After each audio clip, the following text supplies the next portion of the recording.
হাইরে জীবন প্রবাসী। দেখেন ভাইনসারিরা, বন্ধু বান্ধবরা, দেখেন আমাদের প্রবাসী জীবনে কত কষ্ট। আমরা কষ্ট করে টাকা পয়সা রোজগার করি ভাই। ভাই দেখেন কত উপরে উঠে কাজ করছি, রিক্স হচ্ছে ভাই।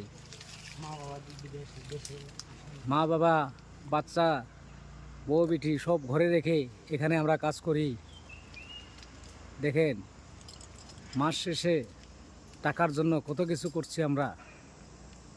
বেশি বেশি সাবস্ক্রাইব করে দিবেন আর লাইক করে দিবেন, অন্যজনকে দেখা যায়, তিনজনকে শেয়ার করে দিবেন।